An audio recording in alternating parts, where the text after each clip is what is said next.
Why are you going to marry a man that you don't respect? Some of y'all know right now.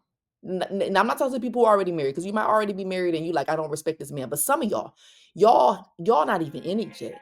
And you know for a shadow of a doubt you don't respect that man. And you still gonna get married to him? Why? Why?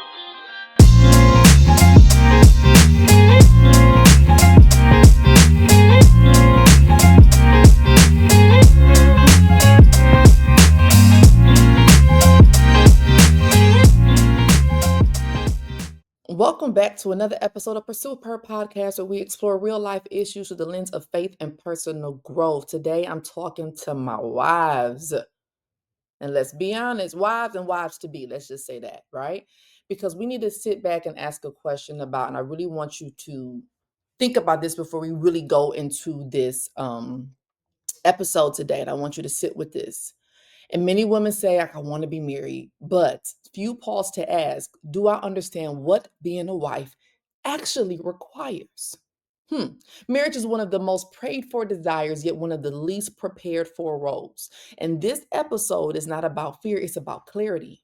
Because clarity protects you from the disappointment, the resentment, and the unrealistic expectations. So I need you to ask yourself for a moment. Maybe you were desiring marriage, maybe you are married and just things just looking a little rocky right now, or something caught your attention to listen or watch, whatever platform you are engaging in this on.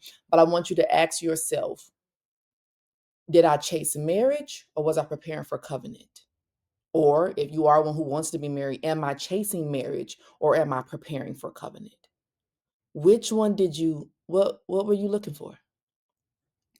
Because that could be two different things based on kingdom principles. Okay, this is for my people who live by the Bible as their guide. That you have a biblical worldview. That is the way you make decisions. If you don't align with that, then this ain't hidden for you. Okay, but I need you to think about this, because we're going to define this from a Christian values, from kingdom principles, and not a cultural way. Okay, because Christian values in marriage are rooted in obedience to God, not emotional comfort. And that doesn't mean you in a relationships and you being abused and you being mistreated and things of that nature. That's not what I'm saying. But here, listen, Linda. Okay. But it comes with the aspect of being obedient to God. That is the foundation in a Christian marriage. Now, culture teaches us marriage should make you happy. It's what you do to make you happy. Love should always feel easy. It shouldn't be that much of a challenge. If it's hard, then something must be wrong. That's what culture teaches. Okay. But kingdom truth teaches that marriage refines your character. Love requires daily choices, and hard seasons don't mean that marriages have failed. Okay. That is the difference. And that is what you have to be mindful of. What are you leaning into in your marriage currently and before you even get into a marriage? Because that changes the trajectory of the type of marriage you're going to have, the type of people you're going to be around. And honestly, is your husband on the same page as you or not?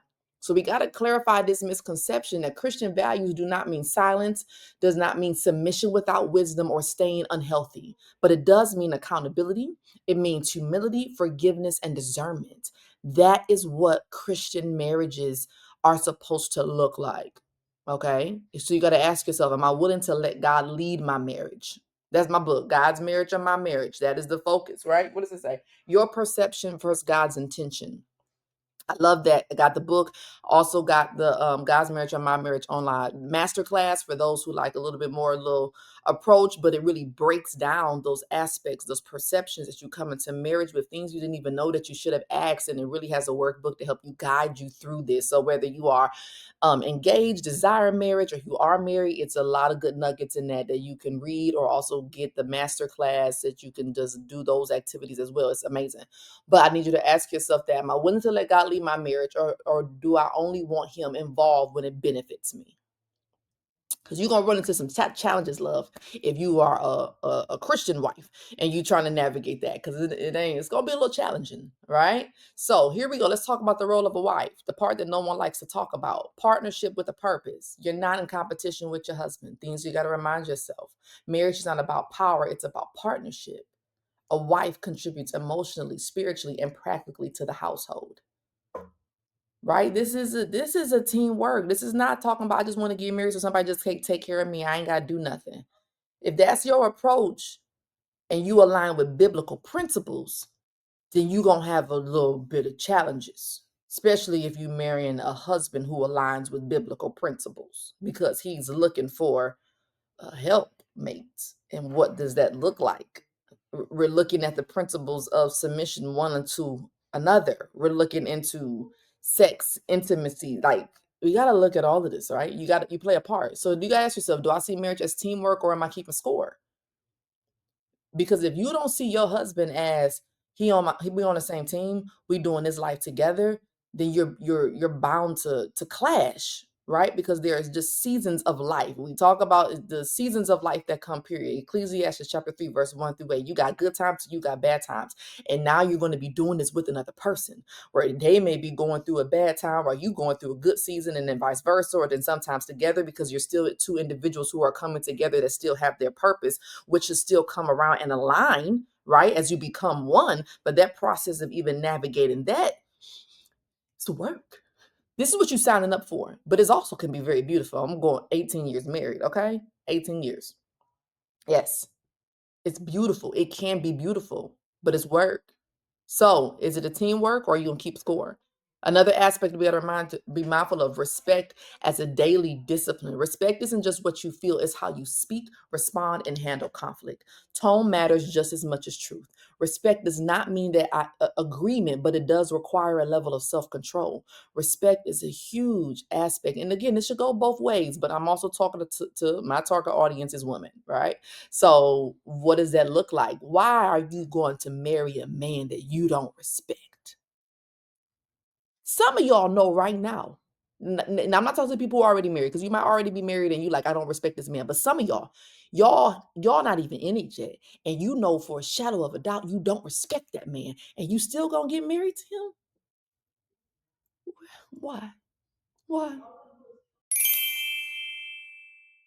Listen up, sis. Even if your husband isn't ready for counseling, that doesn't mean God can't start working in your marriage. I created a step by step guide to help you lean into prayer, practical tools, and godly wisdom to strengthen your marriage. And guess what? It's going to start with you. So grab the Marriage Transformation Guide, and the link is in the show notes. Let's start our part, and we're going to let God do the rest. And you know what I mean? I need you to ask yourself that, right? That is an aspect of it. Some of the stuff we can avoid. Now, if you are in a marriage right now and respect has just dwindled, right? Just over the years, the choices that he's made, he's not the same man. Things have changed. There's so much going on. But now you like, either you feel stuck in it because one, maybe you just really honor your vows. You know what I mean? Where nothing has been done or it hasn't been infidelity, or you don't feel necessarily like you just want to leave. You just like, I feel stuck, or it's the finances, or it's the kids. It's so many different reasons why people stay married. But here's that part, and that piece, respect still comes a part of it. So now you do gotta do some work. If respect has been lost and now you're in this marriage with this man, you don't respect him. You're talking to him every which way because you just fed up, and that might be from hurt. You might feel very justified for why you feel this way. But at the end of the day, when you said, Lord, I'm signing up to be a wife that aligns with biblical principles. That now means there's another level of work that I'm signing up for. Not that you just stay in that, not that it takes away what your husband has done or probably done to hurt you to maybe get you to that point, but we don't stay there. We don't stay there. Now, I'm not saying you just get up and leave from your marriage either. No, let me do the internal work to see what's really going on. Lord, show me why I don't like this man right now. I don't respect this man. Give me the view. Give me the wherewithal. Help me to, what can I do? Because that's what happens a lot of times. We get to these spots as women, because you've been married and you've gone through so much, you've lost the respect, and you stay there and you don't go to God for guidance. You don't go for him to even ask him how to fix it. What can I do? He is very much a part of this, okay? Okay. So respect matters. Disagreeing without belittling. We got to be mindful of that. Expressing frustration without attacking character. These are qualities, right, that we have to do when it goes into being a wife. It's maturity, it's discipline, it's work. Now, there is a spiritual stewardship that also goes into it when we talk about being a wife. Being a wife means stewarding your heart, your words, your influence. You're not responsible for your husband's salvation, but your posture matters. Okay. Your posture matters. How do you navigate? This is that part where you are one, but yet you are still uniquely, individually yourselves with your purpose. How do you carry yourself? How do you do stuff? We can't get to that point like, well, he don't do it, I ain't gonna do it. If he not gonna do it, I'm not gonna do it. No, no, no. The marriage is gonna be very challenging if that is your posture. Because I know for me, as soon as I shifted my focus, I've had those seasons where like it don't feel fair. Why I gotta always be the bigger person? Why did this? Why did this? And the guy's like, so are you a wife after God's own heart? Or are you just doing what feel comfortable to you? When I really marriage is a dying process to yourself. Do you understand me? And when you get to that point and you say, okay, God, help me to navigate this. God, help me to do this in a way that is pleasing to you. Man, that was like a major shift in my mind, my marriage, even before my husband was working on stuff. It was just that alignment that I needed because I signed up. I made the choice. You made the choice, or you're about to make the choice to be a wife, and you're making a choice to be a wife based on biblical principles. Understand what you're signing up for. Okay, love? It's work, it's ministry. It's another form. I call it discipleship, right? It's but it can also be beautiful. But it's a spiritual stewardship. Prayer cannot be your last resort as a wife that follows kingdom principles. It's your foundation. It's the foundation. It's the glue, it's the bread, it's the butter, it's all of it. Do you understand? It can't be your last resort. It's your lifeline. Understand who your lifeline, who your source is. Now you got to ask yourself, do I pray more than I complain? Because that'll let you know right there. There is a power. Yes, the husbands are the head, right? Yes. But as we've heard the example that we are the neck, we are the one that sets the tone. When you see that Proverbs 31 woman, listen, I did a whole episode on that, and we broke that down. And what she does and how she navigates her household and how she navigates, that's listen, that's what I strive to be. Okay. And if my husband reaps the benefits and he just reaps the benefits of it, that's what I strive to be. But that is a part of walking in my authority as a daughter of God first, then as a wife, then as a mother, and all the other things you do. So you got to ask yourself, do I pray more than I complain? Because if you're complaining more than you pray, your husband ain't the only problem. Okay. Okay. Let's go to this. Now, here's what marriage is going to reveal to you. For those who are looking into it, those who are experiencing it, it's going to reveal to you your unresolved trauma.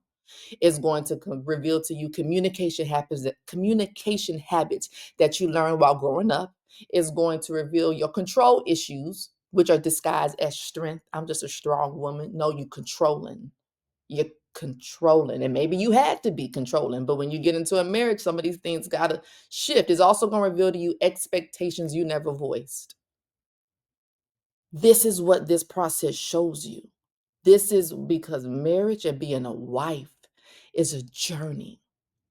It's a journey that you take with somebody else. That's why you need to be so mindful of who you choose, who you say yes to, who you say yes to, and why you say yes. Because these are the things that is going to reveal to you some of it. Okay. Now, a wife who's living by biblical principles, kingdom strategies, Christian values, however you want to look at it, it should be a woman who takes ownership of her triggers. My counselors used to tell me all the time, like, Kelley, you are responsible for your own triggers. And after a while, as I became more self-aware, I will understand my triggers, and then I'll be able to go to my husband and say, hey, this triggers me. When this happens, can you do A, B, C, D, F, G to help me calm down, help me regulate my nervous system? But I had to take ownership of that. It ain't his fault, his fault, his fault, his fault. Everything ain't gonna be your husband's fault. Some of this stuff be your own problem. So you got to understand, if you go to be a wife, are you ready to die to yourself? Are you ready? As a wife living with Christian values, you must learn when to pause instead of react. This is that meekness. This is that submissiveness. This is that grace. This is that elegance that you just gain over time. That's what it should be. Okay? You understand that maturity means self-awareness. You have to be self-aware as a wife. You have to be mindful because these are the things that you're taking to the Lord in prayer. Every problem is not for your husband to fix within you. Okay? Marriage does not make you whole, it exposes what still needs healing. That is what happens a lot of times. So when you find yourself pointing more and more and more fingers at your husband for what he's not doing, and you do this because of what he's done, you're lacking all type of self-awareness and accountability for, what am I doing? Am I willing to do the inner work, or do I expect marriage to fix me? Because it's not going to happen. You have to be willing to stand 10 toes down on the word, and you have to know the word in order for these things to align. You have to decide which parameter or which lens am I going to look at my marriage. What does culture say, or what does the kingdom say? Because that is a different type of marriage. So you got to decide which one you want. We're talking about Christian marriages. It's a different guide. Our guidebook is the Bible, right? It's totally different. So I want you to do a deep heart check, and I'm encouraging you to evaluate, am I nurturing connection, or am I operating in survival mode in my marriage? Do I speak to my husband with grace or with constant frustration? Have I allowed unresolved issues to turn into emotional distance? Am I still growing, or have I become stagnant? Your husband is not the only problem if your marriage seems to be failing. If that is how you look at it, if you are just miserable in your marriage right now, your husband ain't the only problem. And I'm not trying to minimize what you've been through, because I don't know what you've been through. But when you understand the stance and the peace that comes when you really combine those biblical principles and practical strategies, when we learn to be content in whatever situation we find myself in. And I do not, I'm going to say that, I always try to say this, do not say you're just supposed to be getting abused and then to go pray about it. No, no, no, no, no, no, no, no, not at any point am I ever saying that. So if you are a person who is dealing with abuse, physical abuse, emotional abuse, any type of abuse that you are enduring, you need to immediately get help, seek counsel from for real counsel, not no pastor that ain't certified or licensed in counseling or psychology or anything. No, get real help, seek guidance, because you need to be safe. Because if you're not safe, your nervous system is all jacked up right now. Like you can't even function. Okay. But this is for the people who are not in an abusive relationship. Inner work, growth. Every marriage needs maintenance. It's not just a commitment. It is an ongoing thing, just like you do with a car. You get the oil change. After so long, you got to get repairs. That's the same thing with your marriage, with your sex life, with your communication, with the way of living, with dating. As you go through the different seasons financially, date night looks different than when you had all the money, and now date night when you don't have money. My husband and I, we first got married, we did not have a lot of money at all. You know what our date night was? I would bake cookies and we would sit and watch TV. That was our designated time. As time went on, date night looked a little different when we had money just to spend, right? Or we're going on vacations or we're doing stuff, but it's about being intentional and understanding the maintenance that is needed to create a marriage that is sustainable and that represents that covenant, right? That we have a God and represents how Christ loves the church. It's work. I need you to understand what you're signing up for. Be mindful. Okay. Now, for the woman who desires marriage, I need you to know marriage is not an escape for loneliness. We don't just get married because you don't want to be lonely. Get a pet if that's the case. Get a pen pal. I don't know. Go volunteer. Go do community service or something. But don't get married if you're trying to escape loneliness. You it ain't gonna work. Right? Marriage is not a proof of your worth. Now I can be somebody's wife, so now I'm worthy. They want to marry me. No, no, no, no. Marriage is also not a shortcut to fulfillment.